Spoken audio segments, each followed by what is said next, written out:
اس video میں میں آپ کو بتاؤں گا کہ جامن کیا ہے، اس کے کیا فائدے ہیں، اس کے کیا نقصانات ہیں اور بھی بہت کچھ. تو اس ویڈیو کو لازمی دیکھیے اور آخر تک دیکھیے. حکیم صاحب چینل پر خوش آمدید. میرا نام حکیم محمد عبداللہ ہے اور اس چینل پر میں آپ کو طبی یونانی اور قدرتی طریقہ علاج کے بارے میں معلومات دیتا ہوں.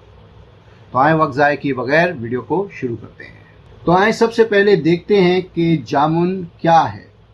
جامن ایک پھلدار درخت کا نام ہے جس سے ایک مشہور پھل جامن حاصل کیا جاتا ہے. اس کا نباتاتی یا بوٹینیکل نام سیزیجیم کمینائے ہے. یہ درخت برصغیر اور جنوب مشرقی ایشیائی ممالک جیسے ہندوستان، پاکستان، ملیشیا وغیرہ میں پایا جاتا ہے. اس درخت کی اونچائی تقریباً 50 گز سے لے کر 100 گز تک ہوتی ہے. اس کی چھال کھردری اور تنے بھورے رنگ کے ہوتے ہیں. اس کا پھل لمبوترا ہوتا ہے جس کے اندر ایک گھٹلی ہوتی ہے. پھل کا رنگ تیز کالا یا نیلا ہوتا ہے اور اسی نسبت سے اردو میں اس رنگ کو جامنی رنگ کہا جاتا ہے. اس پھل کا ذائقہ کسیلا اور قدرے میٹھا ہوتا ہے. اس کی گھٹلی اگر تازہ حالت میں ہو تو گلابی رنگ کی ہوتی ہے اور اگر خشک کر لی جائے تو بھورے رنگ کی ہو جاتی ہے، جسے 2 حصوں میں تقسیم کیا جا سکتا ہے. موسم گرما کے آخر میں اس کا پھل بازار میں عام دستیاب ہوتا ہے اور کافی شوق سے کھایا جاتا ہے. بطور دوا اس کا رس، اس کی گھٹلی اور اس کے چھال کا استعمال کیا جاتا ہے. مزاج یا ٹیمپرمنٹ. زیادہ تر اطباء اس بات پر متفق ہیں کہ اس کا مزاج دوسرے درجے میں سرد اور دوسرے درجے میں ہی خشک ہے، لیکن کچھ اطباء کی رائے یہ ہے کہ یہ معتدل مزاج ہے، نہ گرم ہے نہ سرد ہے.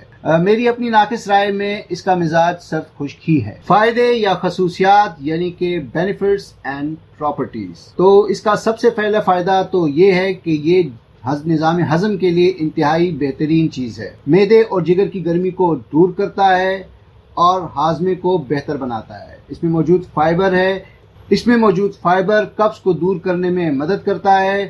خاص طور پر اس کا سرکہ اور جوس نظام ہضم کے لیے استعمال کیا جاتا ہے. دوسرا فائدہ اس کا یہ ہے کہ یہ ڈائبٹیز یعنی شوگر کو کم کرنے میں مدد کرتا ہے. اکثر وہ دوائیں جو کہ شوگر کے مریضوں کو دی جاتی ہیں اس میں اس کی گھٹلیاں یا بیج استعمال ہوتے ہیں. دل کے امراض اور ہائی کولیسٹرول میں بھی یہ کافی مفید ہے. ایسے مریضوں کو عموماً صبح نہار منہ اس کا سرکہ یا جوس شہد میں ملا کر دیا جاتا ہے. جامن جلد کے لیے بھی کافی مفید ہے.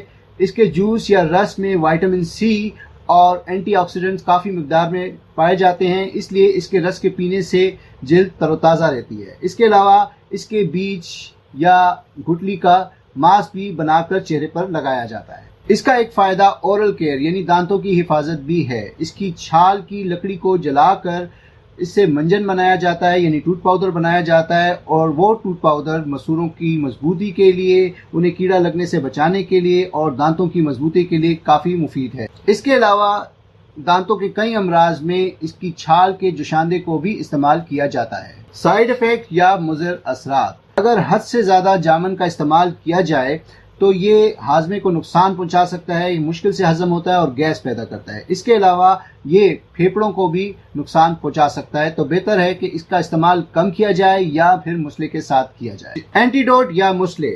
جامن کا مسئلے کالی مرچ ہے. اگر وہ نہ ملے تو سنٹ، جسے انگریزی میں ڈرائی جنجر کہتے ہیں، وہ یا پھر سادہ نمک بھی اس کے مضر اثرات کو کم کرنے میں مدد کرتا ہے. ڈوزیج یا مقدار خوراک. اس کے جوس کی یا رس کی مقدار خوراک 25 سے 50 ml یا گرام. کے بیج کی مقدار خوراک جو کہ خشک کیا ہوا ہو 2 سے 3 گرام تک ہے. ویریس نیمز یا مختلف نام. اردو، ہندی اور فارسی میں اسے جامن یا جامن کہا جاتا ہے. سنسکرت میں اسے جمبولا کہا جاتا ہے. نباتاتی یا بوٹینیکل نام جو کہ میں پہلے بھی بتا چکا ہوں وہ ہے سیزیجیم کمینائے. انگریزی نام اس کا جامبولن، بلیک پلم یا جاوا پلم ہے. عربی میں اسے جفاء البرقوق کہتے ہیں اور چینی زبان میں اسے کہتے ہیں وو مونگ جاؤ. امید کرتا ہوں کہ اس ویڈیو میں دی گئی معلومات آپ کے لیے مفید ثابت ہوگی. اس ویڈیو کے بعد میں ایک اور بھی جامن پر ویڈیو بناؤں گا جس میں 5 ایسے آسان ٹوٹکے جامن کے بتاؤں گا جو کہ گھر میں بآسانی بنائے جا سکتے ہیں. تو وہ ویڈیو آپ لازمی دیکھیے گا. میرا چینل سبسکرائب کیجئے، اس ویڈیو کو لائک کیجئے، اس پر کمنٹ کیجئے، اسے شیئر کیجئے اور گھنٹی کا آئیکن دبانا نہ بھولیے تاکہ میری تمام ویڈیوز کی معلومات آپ کو بروقت مل سکیں. خوش رہیں، صحت مند رہیں. اللہ حافظ.